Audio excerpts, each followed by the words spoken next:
They ruled the skies, the seas, and the underworld. But their greatest battles were with each other. These aren't just gods. They're power-hungry, love-struck, revenge-fueled immortals who shape the fate of the world. Born not into peace, but into a world of chaos and strife. Kronos wanted dominion. Gaia demanded balance. But from the moment they rose to power, the cosmos knew. These beings would shape reality. Think you know Mount Olympus? Think again. These are the top 10 Greek gods and the dark truths behind their divine thrones. And in doing so, they earned the reverence and fear of all creation. Mortals invoked their names in both celebration and desperation admiration tinged with dread.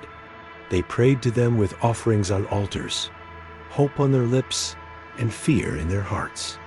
Rarely did he leave his domain, preferring the company of shades to that of the living.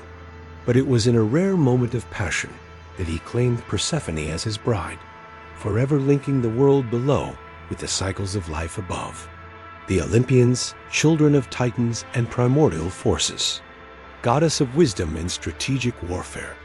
Her penetrating gaze missed nothing. The owl, silent and observant, was her perfect companion. In battle, she was unmatched, not for brute strength, but for the calculated precision of her every move. His winged sandals carried him from Olympus to the mortal world, to the very gates of the underworld. A caduceus in his hand marked him as a herald, but Hermes was far more than a simple messenger. Their names echo through history, their deeds retold in countless forms.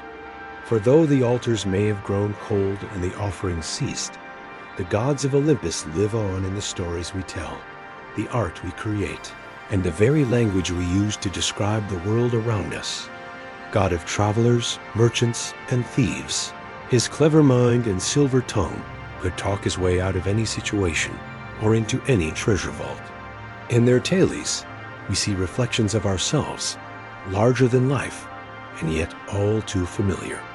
It is a reminder that even in a world of gods and monsters, it is the all too human qualities that truly shape our destiny. And perhaps that is why, millennia after their worship has faded, we still find ourselves drawn to these immortal beings, these divine reflections of our own humanity. His spear and helmet were stained with the blood of countless battles, their stories intertwined with those of mortals, their winds shaping the fate of nations. They were worshipped, feared, and loved in equal measure. For in their hands lay the power to grant blessings or rain down curses, to elevate heroes or dash empires to dust. Even among the gods, he was viewed with distaste. His love of violence for its own sake made him as dangerous to ally as to enemy.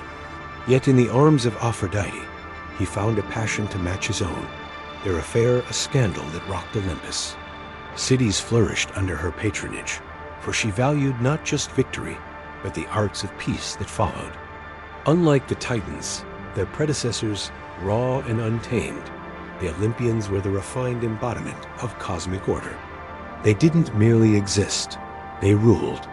His lyre could soothe the savage beast or inspire the greatest of poets.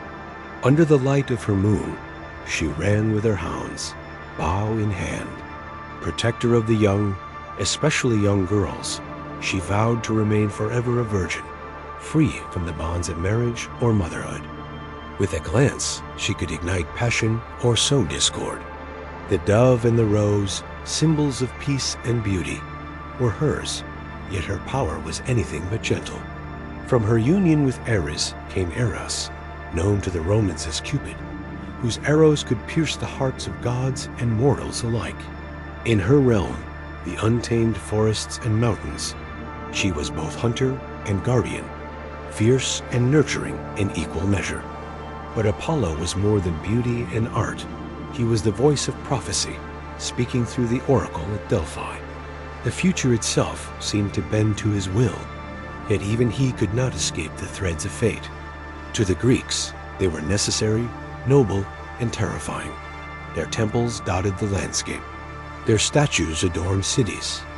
The earth itself trembled at his touch, for he commanded not just the oceans, but the very foundations of the world. Unpredictable as the tides, Poseidon's moods could shift from benevolent to destructive in an instant. And it was he who, in a moment of whimsy or brilliance, brought forth the horse from the sea foam, a creature as majestic and untamed as the god himself.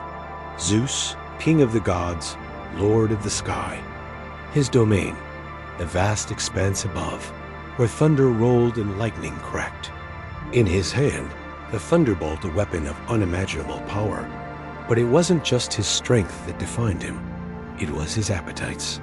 For Zeus was known not only for his rule, but for his countless affairs.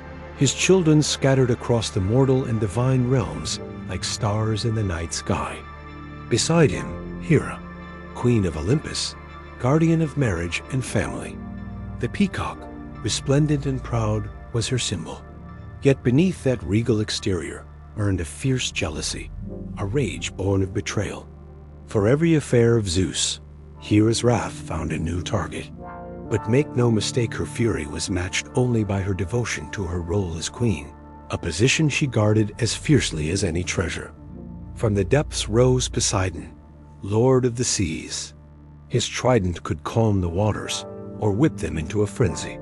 In the shadows lurked Hades, master of the underworld. His helm of darkness allowed him to move unseen, a fitting power for one who ruled the realm of the dead. Athena burst forth, fully formed and armored, from the head of Zeus himself. Apollo, radiant as the sun he commanded, brought light and music to the world. Artemis, Apollo's twin, embraced the wild places of the world. Ares, the embodiment of war itself, reveled in chaos and bloodshed. Aphrodite, born of sea foam, brought love and desire into the world. Swift-footed Hermes, messenger of the gods, moved between realms with ease. These were the Olympians, the great gods of ancient Greece. Their legacy endures, not just in crumbling temples or faded frescoes, but in the very fabric of Western culture. They were more than gods. They were the embodiment of human nature itself, our strengths, our flaws, our passions, and our fears. For in the end, the story of the Olympians is our story, a tale of power and weakness, love and hatred, wisdom and folly.